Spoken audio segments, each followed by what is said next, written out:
এই পুলিশের ভূমিকা দেখে মনে হইতেছে যে পুলিশ মনে হইতেছে যে একটা অপমৃত্যু রেকর্ড করার জন্য বসে আছে, যে আছে একটা মৃত্যু হইছে, নাইলে এই পর্যায়ে যাবে কেন। আমি কি জীবনের নিরাপত্তা চেয়ে শেরেবাংলা থানায় একটি জিডি করি। জিডির বিষয়টি হচ্ছে গিয়ে যে গত বৃহস্পতিবার সংসদে থাকাকালীন সময়ে আমার এলাকার যিনি অফিসার ইনচার্জ উনি আমার ফোন দিয়ে জানালেন যে স্যার আপনি একটু বাড়ি আসলে আপনার সাথে আমার একটু বসতে হবে, গুরুত্বপূর্ণ কথা আছে। তো শুক্রবারে আমি বাড়ি যাওয়ার পর উনি দুপুরবেলা আমাকে বললেন, আমাকে একটা মেসেজ দেখালেন যে উনাকে একটা লোক 2-3 দিন ফোন করার পর উনি যখন আমলে নিচ্ছিলেন না তখন উনারে একটা মেসেজ দেয় যে ওই লোকটা, অজ্ঞাতনামা লোকটা আমার সাথে দেখা করতে চায়, কথা বলতে চায়, দেখা করতে চায় না, কথা বলতে চায়।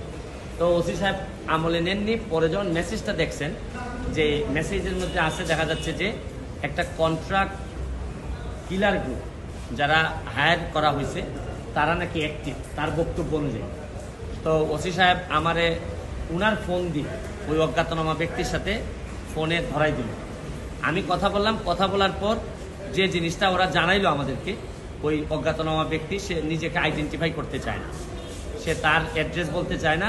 সে বলে যে আমি নিজেও ওই কিলার গ্রুপের মেম্বার ছিলাম, যখন আপনার নামটা আসছে আপনাকে হত্যা করতে হবে, তখন আমি বলছি যে না আমি এটা পারবো না, কারণ উনি ওই লোকটা সিলেটি, সে আমার কাজকর্ম সম্পর্কে জানে, এই জন্য সে কোনোভাবে রাজি হয় নাই। তখন সে বলছে যে আমার বিষয়টা হচ্ছে গিয়ে, তার বক্তব্য অনুযায়ী আমার বিষয়টা হচ্ছে গিয়ে আমি আপনাকে একটা ওয়ার্নিং দিচ্ছি, আপনি এই 2-3 দিন আপাতত ঘরের বাইরেই যাবেন না।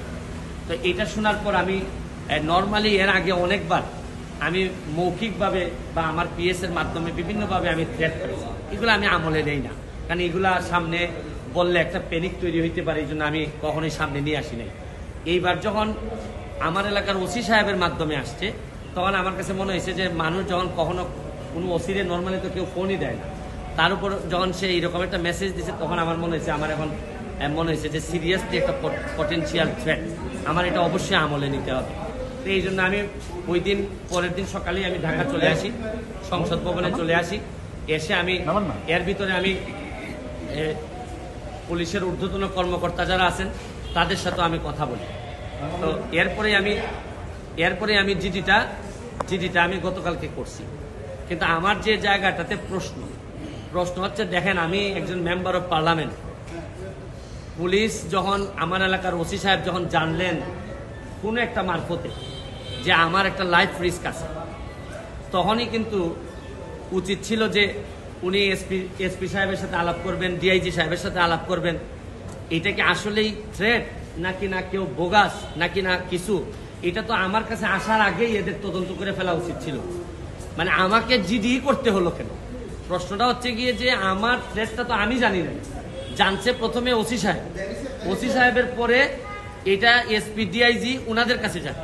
আমি জানার আগে ওনারা আমাকে প্রোটেকশন দিবেন, আমাকে পরে জানাবেন যে এই থ্রেটটা যেটা ছিল এটা রিয়েল অথবা ফেক। ওনারা আমাকে বলছেন, ওসি সাহেবের যতটুকু ব্রেইনে ধরছে উনি ধরছেন, আমাকে বলছেন, আমাকে জিডি করতে হয়েছে। আর আমার নিরাপত্তা তো এখন আমার নিজেরই দিতে হইতেছে। এখন রাষ্ট্রযন্ত্র, আমি এটা বুঝলাম না যে এই রাষ্ট্রযন্ত্র আসলে কি আদৌ আমার বাঁচায় রাখতে চায় কিনা। কারণ হচ্ছে কি, আমি যাকে জিডি করতেছি পুলিশ ডিপার্টমেন্ট, সেই তো আগে জানছে আমার আগে, সেই তো আমারে বলার দরকার। সেই ব্যক্তি কই এখন? সে ব্যক্তি আইডেন্টিফাই করা নাই। পুলিশ মারফত কখনো শুনলাম যে ওনারা নাকি ট্রেকিং করে, কখনো বলছেন যে এই পাহাড়তলি চট্টগ্রামের, তারপরে কখনো বলতেছেন তার বাড়ি এই বড়লেখা বা সিলেটের কোন জায়গায় যেন। তা আমার বিষয়টা হচ্ছে গিয়ে যে দেখেন, এই দেশে বঙ্গবন্ধু মারা গেছেন, তার পরিবার সবাই মারা গেছে, আমার হবিগঞ্জের শাহ এমএস কিবরিয়া সাহেব মারা গেছে, আমরা তো কোনো প্রোটেকশনে দিতে পারিনি।